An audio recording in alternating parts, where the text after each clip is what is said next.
दोस्तों आज हम आपको एक अल्लाह वाले और चीता और 3 लोगों का वाक्य सुनाने वाले हैं। जब चीते ने उन पर हमला कर दिया तो क्या हुआ, आइए जानते हैं इसके बारे में। दोस्तों किसी गांव में 3 दोस्त रहा करते थे जो मजदूरी करते थे। उनकी जिंदगी यूं बीत रही थी कि वो अक्सर लकड़ियां काटने पहाड़ के ऊपर बने जंगलात में जाया करते थे। एक खास बात यह थी कि सब एक साथ ही जंगल में जाते थे, क्योंकि उन दोस्तों ने एक दूसरे से वादा कर रखा था कि मुश्किल हो या आसानी हम एक दूसरे का साथ नहीं छोड़ेंगे। एक बार ऐसा हुआ कि सख्त सर्दी के दिन थे और घर में उनकी लकड़ियां खत्म हो गई थी, तो उन दोस्तों ने इरादा किया कि शाम होने से पहले जंगल की तरफ चले जाते हैं। तीनों वहां से निकल पड़े और जब वो पहाड़ पर पहुंचे तो वहां तेज बारिश शुरू हो गई और कहीं भी उनको जगह नहीं मिल रही थी। सामने उन्हें एक गार नजर आया तो वो उस गार के अंदर चले गए। एक दोस्त ने कहा कि चलो बारिश रुकने का इंतजार करते हैं। शाम के साए फैल चुके थे, बारिश भी रुक गई। वो लोग खुश हुए कि चलो अब हमारा काम हो जाएगा। लेकिन जैसे ही वो लोग गार से बाहर निकले तो वहां उन्हें एक चीता नजर आया, जो कोई आम जानवर जैसा नहीं था, बल्कि उसके मुंह पर खून लगा हुआ था और वो घूर कर उन्हें ऐसे देख रहा था कि जैसे अभी ही एक पल उन्हें खा जाएगा। जंगली चीते को अपने सामने देखकर वो लोग गार में पलट कर आ गए। रात का अंधेरा फैल रहा था। अगर वो लोग बाहर नहीं निकलते तो वो चीता उन्हें वहीं पर चीर फाड़ कर रख देता। तो जान बचाने के लिए वो गार में ही बैठे रहे। कोई रास्ता नजर नहीं आ रहा था और चीता तो वहां से निकलने का नाम ही नहीं ले रहा था। सोचने लगे कि हम क्या करें, कौन हमारी मदद को आएगा। उसी वक्त गार में कुछ हलचल सी महसूस हुई। वो कांपने लगे कि अब तो हमारी मौत हमारे सामने है। तो अभी वो सिसकते हुए यही कह रहे थे कि किसी ने कहा, मैं कोई जंगली दरिंदा या जानवर नहीं हूं, बल्कि एक दरवेश फकीर हूं। यहां से गुजर रहा था तो मुझे लगा कि गार के अंदर कोई रो रहा है, तो मैं तुम्हें देखने चला आ गया। तुम लोग तो हट्टे कट्टे जवान हो, डर क्यों रहे हो। तो वो लोग कहने लगे कि हजरत, बाहर हमें कोई चीता नजर आया। फकीर ने कहा कि मुझे कोई चीता नजर नहीं आया, इसी वजह से तो मैं आसानी से इसके अंदर आ गया। तो वो लोग खुश हो गए और कहा, अच्छा ठीक है, हम चलते हैं। पर जैसे ही वो लोग बाहर निकले तो उन्हें वही चीता दांत निकालता हुआ नजर आया। वो गुर्रा रहा था कि अभी उन्हें खा जाएगा। वो फिर से दौड़कर गार में आए और कहा कि हजरत, आप कहते हैं कि चीता नहीं है, हमें तो वो साफ दिखाई दे रहा है। हजरत ने कहा कि लेकिन वो मेरा कुछ नहीं बिगाड़ सकता है। तो उन्होंने कहा, क्यों, क्या वो आपका पालतू है। हजरत ने कहा कि नहीं, वो मेरा पालतू नहीं है, लेकिन मैं उस रब से डरता हूं। और तुम लोग चीते से क्यों डर रहे हो। उन तीनों ने कहा, क्योंकि वो जिस तरह से हमें देख रहा है, इसका मतलब यही है कि अब हमें इस गार से निकलने नहीं देगा। और वो लोग रोने लगे। अल्लाह वाले ने कहा कि क्या तुम लोगों ने अल्लाह पाक से दुआ नहीं मांगी। एक दोस्त बोला कि हाँ, हम दुआ तो मांग रहे थे पर हमारी दुआ कबूल नहीं हुई। अल्लाह वाले ने कहा, तो इसका मतलब यह है कि तुम लोगों के अमाल में कुछ ना कुछ गड़बड़ है। जरा बताओ, किसी का हक तो नहीं खाया, किसी का दिल तो नहीं दुखाया, किसी के साथ कोई बेईमानी, कोई ज्यादती तो नहीं की। अल्लाह वाले की बातें सुनकर वो तीनों सोच में डूब गए। गहरी सोच में डूबने के बाद अब उनके माथे पर यानी कि पेशानी पर पसीने के कतरे चमकने लगे। एक दोस्त ने कहा, अल्लाह वाले, मुझे लगता है कि मैंने ज्यादती की है। अल्लाह वाले ने कहा, अच्छा, लेकिन किसके साथ। उसने कहा कि अपने बच्चों के साथ। फकीर ने कहा कि चलो बताओ, क्या किया है तुमने। पहला दोस्त कहने लगा कि हम पहले एक साथ नहीं रहते थे, बल्कि हम लोग अकेले अकेले एक अलग बस्ती में रहने वाले हैं। मैं जंगल में बकरियां चराता था और उसी पर गुजर बसर करता था। मेरी बकरियां बहुत ही ज्यादा दूध दिया करती थी और उनके दूध को बेचकर मेरी रोजी मुझे मिल रही थी। मेरे घर में मेरे बच्चों और मेरी बीवी के अलावा कोई नहीं रहता था। अल्लाह ताला ने मुझे बहुत सी दौलत दी हुई थी, क्योंकि बकरियों का दूध उस गांव में मेरे अलावा कोई नहीं बेचता था। ऐसी आला नस्ल की बकरियां सिर्फ मेरे पास थी। मेरी बकरियां दूध ऐसा दिया करती थी कि उससे किसी बीमार को फौरन शिफा मिल जाया करती थी। लोग दूर दूर से मेरी बकरियों के दूध को खरीदने के लिए आते थे और बदले में मुझे मुंह मांगी रकम मिलती थी। मैं पैसों के लिए सब कुछ करता।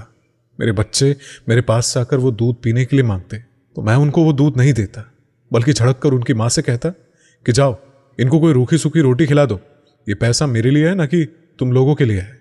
मैंने अपने बीवी बच्चों को अपने लिए बोझ समझा। यूं मेरा कारोबार तो बढ़ता चला गया। लेकिन एक दिन मेरा एक बच्चा बहुत शदीद बीमार हो गया। बीवी ने मुझसे कहा कि तुम सबको ये दूध देते हो ताकि उनकी बीमारी ठीक हो जाए, तो अपने बेटे को ये दूध क्यों नहीं देते हो, वो भी भला चंगा हो जाएगा। मैंने अपनी बीवी को डांटते हुए कहा, इस दूध को देने के लिए ना मैं पैसे लेता हूँ, लोग मुझे पैसे देते हैं। मैं किसी के साथ नेकी नहीं करता हूँ, बल्कि ये मेरा कारोबार है, मेरा पेशा है। मेरी बकरियां बहुत कीमती है। इस दूध को मैं किसी मुफ्तखोर को नहीं पिला सकता और मेरे बच्चे मुफ्तखोर है। कौन सा है मेरे लिए काम करने वाले मजदूर है कि मैं इनसे उजरत लूं या इनको उजरत दूं। बीवी रोने लगी और उसने कहा, यह तो अल्लाह पाक की अमानत है, यह हमारी औलाद है, अपनी औलाद से भला कौन पैसे लेता है? क्या तुम जानते नहीं, बेहतरीन सदका अपनी बीवी बच्चों को खिलाना पिलाना है, उनकी ज़रूरतों को पूरा करना है। ये तुम्हारी जिम्मेदारी है और तुम कोई एहसान नहीं करोगे अगर अपने बच्चों को एक दूध का प्याला दे दोगे। मेरी बीवी की यह बात सच थी, लेकिन मुझे बहुत कड़वी लगी। मैंने कहा कि तू मुझे ज़्यादा बातें ना सिखा, मैं तेरी बातों में आकर अपने इस बच्चे को दूध नहीं दूंगा, तू यहां से चली जा। उसके बाद मेरी बीवी रोती हुई घर में चली गई और मैं अपना काम करता रहा। मेरी बकरियां बहुत ही ज़्यादा दूध दिया करती थी और मैं इस पर गुरूर भी करता था। मुझे लग रहा था कि मैं कोई बुरा काम नहीं कर रहा हूँ, मैं सब कुछ अपने भले के लिए कर रहा हूँ और अपनी जेब नोटों से भर रहा था। फिर उसी रात मेरी बीवी की तड़प कर रोने की आवाज़ आई। मेरा बच्चा मर गया। जो भी था, मैं उसका बाप था। मैं अपने घर के अंदर आया तो देखा कि मेरी बीवी मेरे बच्चे को गोद में लिए हुए रोती चली जा रही थी। उसने कहा कि तुम कितने जालिम बाप हो, तुमने एक दूध का प्याला अपने बच्चे को नहीं दिया और पूरे गांव में दूध बांटते फिरते हो। सिर्फ अपने पैसों की तुम्हें फिक्र है, तुमने अपनी औलाद को खो दिया है, मैं तुम्हें माफ नहीं करूंगी। उसके बाद मेरी बीवी मुझे छोड़कर चली गई। मुझे तब भी कोई एहसास नहीं हुआ। फिर अल्लाह की करनी जिन बकरियों के दूध पर मैं बहुत गुरूर किया करता था, आहिस्ता आहिस्ता उन्होंने दूध देना बंद कर दिया और फिर एक दिन मेरी सारी बकरियां मर गईं। मेरे पास ना दौलत बची और ना ही मेरा खानदान बचा और अब मैं मजदूरी करता हूं अपने दोस्तों के साथ। अल्लाह वाले ने ठंडी सांस ली और कहा, तुम बताओ तुमने क्या किया? दूसरे दोस्त ने कहा, अल्लाह वाले, मैं एक ठेकेदार था, घर वगैरह बनवाने का काम करता था।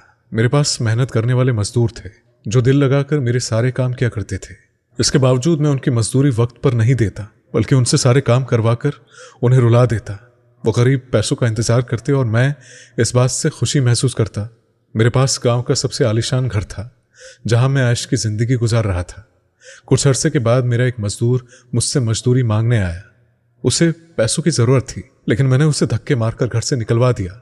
उसका पसीना बह रहा था, लेकिन मुझे इस बात की कोई परवाह नहीं थी।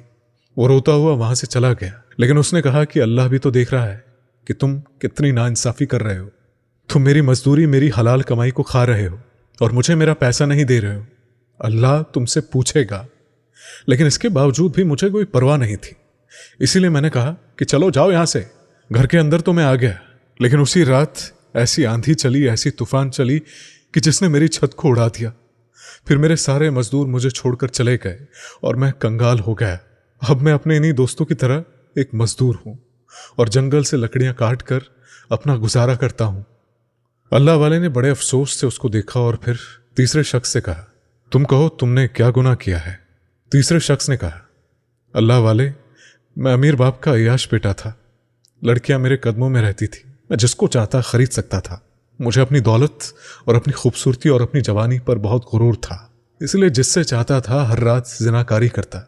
मेरे चाचा की एक बेटी थी जो बहुत ही नेक और पाकबाज थी। एक बार मैं चाचा के घर गया तो मेरी नज़र उस पर पड़ी।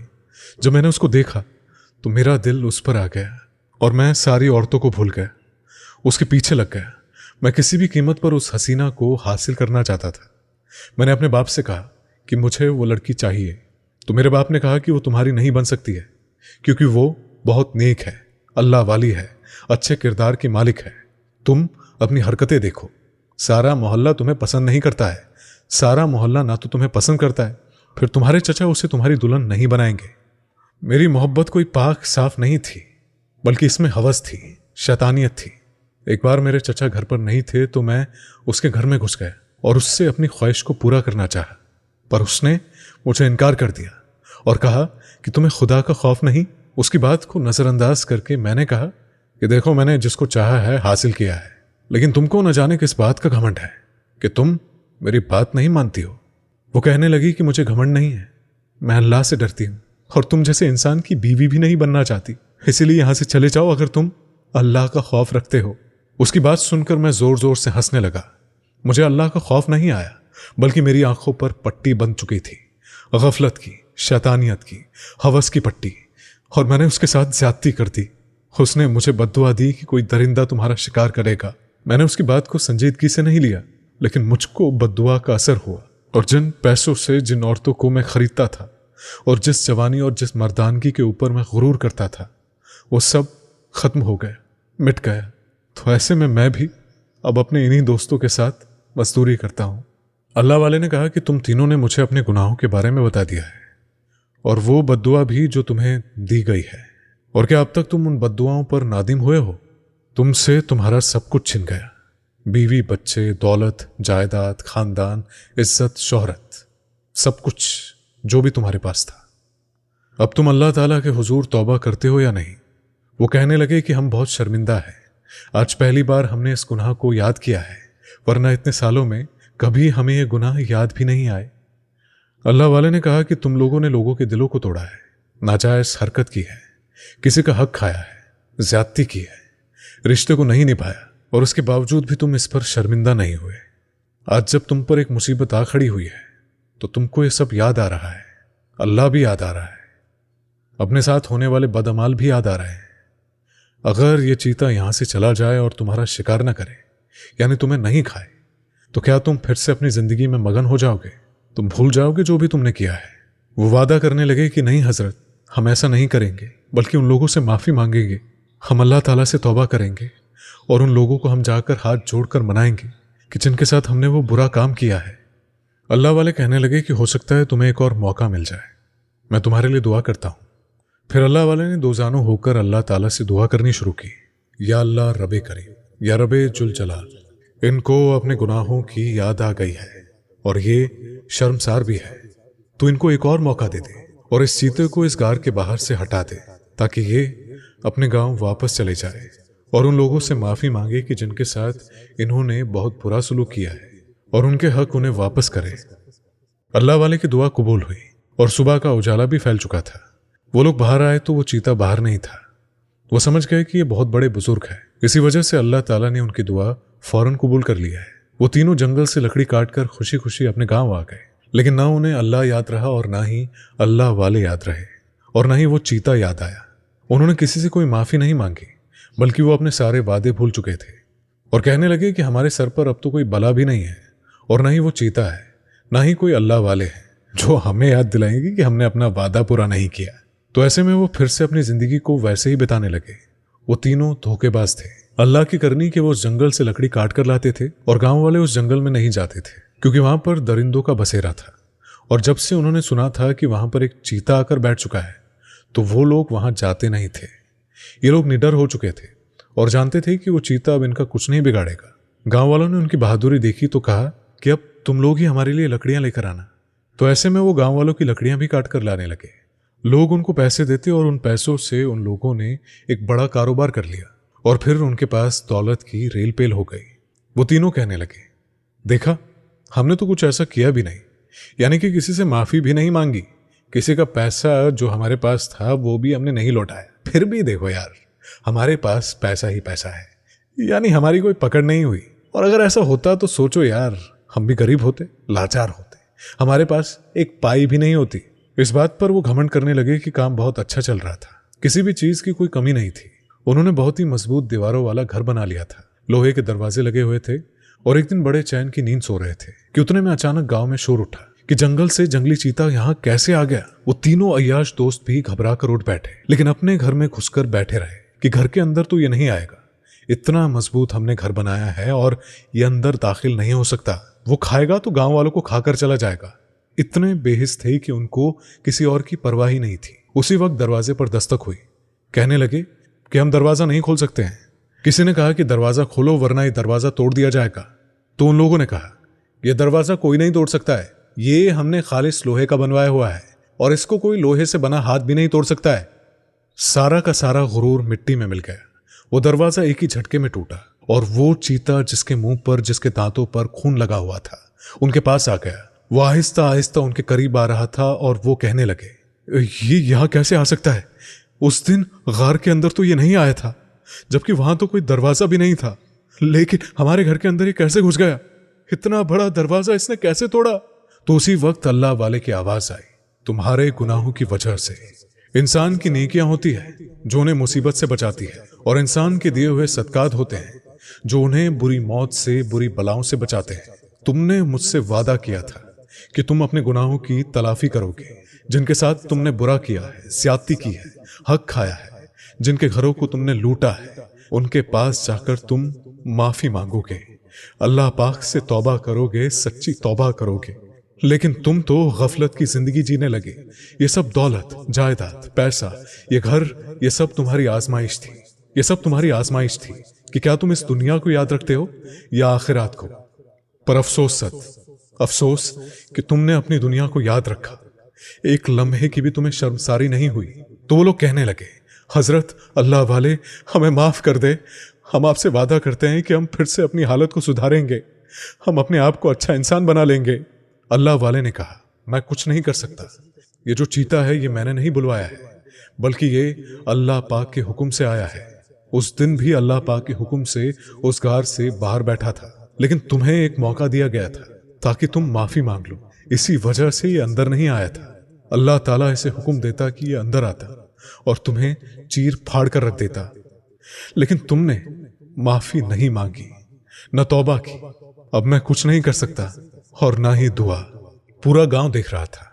वो जंगली खूंखार चीता जिसने किसी को नुकसान नहीं पहुंचाया, उन तीनों पर झपट चुका था और उन तीनों को एक ही आन में चीर फाड़ कर रख दिया। और वो लोग सबके लिए इबरत का निशाना बन गए।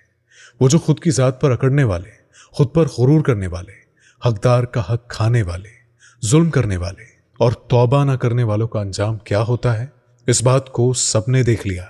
इसी वजह से दोस्तों, आज की वीडियो में बस इतना ही। अस्सलाम वालेकुम, अल्लाह हाफिज।